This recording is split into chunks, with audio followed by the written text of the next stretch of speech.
Sorry, last video had been interrupted. This is also a part of last video, last chapter, that is the effective demand and the determinants of aggregate. So let's start with this formula in this equation, natural resources. In the last video we had completed till the natural resources. That means there we had taken the example of India and China. In the China, they are having available resources, whatever the natural resources they are having, they are utilizing that resources properly, and because of that resources they are producing more and more goods and services, and they are supplying in the market. Nextly, labor. If you will compare Indian labor and the China labor, they are having a more skilled, they are more having a more skilled labor in China. So because of that skilled labor, they are producing more and more goods and services, and the quality wise goods and services, and that's why China is the most producer of goods and services, and they are supplying in the whole world. Next part is the stock of capital. If suppose अगर हमारे पास हमारी economy में more and more stock of capital will be available, that means we can produce more and more goods and services, and we can supply that goods and services in the market as and when necessary.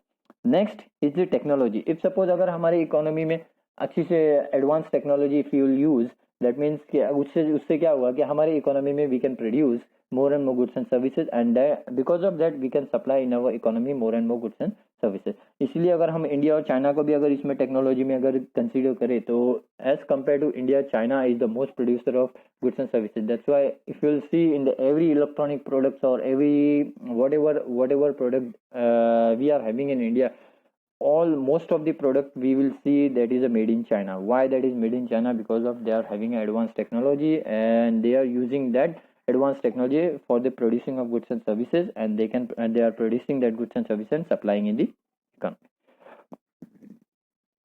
Next part is the aggregate schedule. Here I will explain you with the help of schedule. That is a schedule. They had mentioned all the producers must receive from the sale of output at a varying level of employment. In this aggregate demand function or the aggregate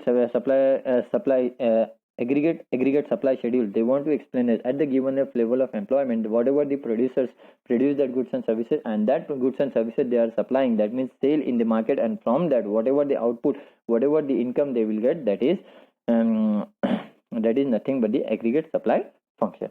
Here in the schedule, in the schedule I had mentioned the level of employment and the aggregate supply price. Here at the level of zero employment, my supply is zero. Why it is like that? In that aggregate demand function, we had seen that when my employment is zero, when my income is zero, then too we have to purchase necessary products. We have to consume. The general public in our economy, they have to spend on the necessary product like food, clothing, and shelter. But here at the level of employment, at the level of income is zero, my supply is also zero. Why like that? Because if suppose अगर हमारे economy में level of employment ही नहीं रहेगा, then how the people will not employed in our economy, then how the goods and services will be produced in our economy? That's why here at the level of employment is zero, my aggregate supply is also zero. As the level of employment increases, that means my aggregate supply price is also increases. That means जैसे जैसे हमारा level of employment increase होते जाता है 10, 20, 30, 40, 50, 60, माई aggregate supply is also increasing from 120 to 240, 240 to 360, 360 to 480, 480 to 600, and 600 to 720. That means as the level of employment increases, my goods and services will be produced more and more in our economy, and that will be supplied in the economy. More and more goods and services will be supplied in the economy. See, here they had mentioned in the schedule, at the same schedule they had mentioned over here in the diagram, same schedule they had copied, and because of that schedule they had made the diagram over here. So aggregate supply is equal to function of n means employment or the income. So here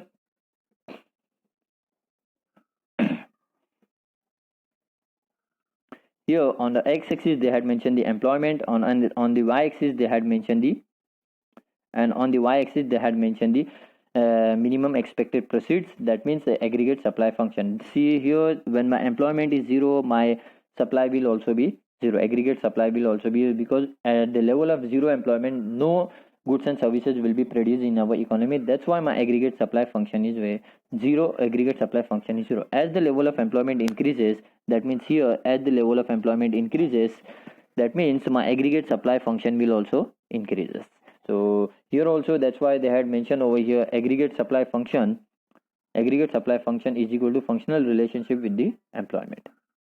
Now here our main part, that is the aggregate effective demand. Effective demand means what? Effective demand represent when my aggregate demand function is equal to, that means, or the total spending on the consumer expenditure or the and investment expenditure which matches the aggregate supply function, that is a national increment factor cost. That's why they had mentioned over here aggregate demand is the equilibrium between aggregate demand, that is C plus I, and aggregate supply, that is C plus S. That's why the equilibrium position, effective demand, indicates the entrepreneur. See here they had mentioned entrepreneur neither had a tendency to increase the production, non-tendency to decrease the production. That means here in the effective demand or the equilibrium of aggregate equilibrium of effective demand, that means where my aggregate demand function is equal to aggregate demand supply. Here they had mentioned the determination of aggregate demand. Determination means to check, that means here they had mentioned on the left hand side in the schedule, they had mentioned over here employment, that is 0 to 10, 20, 30, 40 till 60. They had mentioned aggregate demand function, that is 100, 360, 420, 480, 560, 600 and 720. And aggregate supply also they had mentioned at the level of employment, at the zero level of employment, my aggregate demand is 100 and my aggregate supply is 0, because there will be no level of employment. That means the goods and services will not produce in our economy.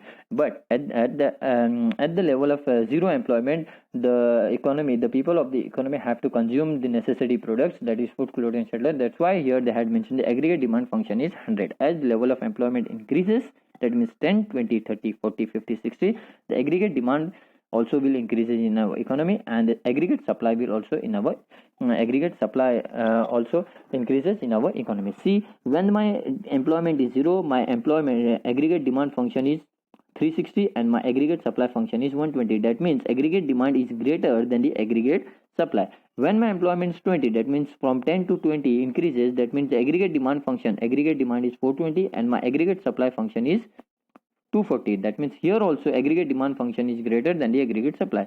As when we will reaches to the aggregate, when my employment will increases to 30, that means aggregate demand function will be 480 and the aggregate supply function will be 360. Here also aggregate demand is greater than the aggregate supply.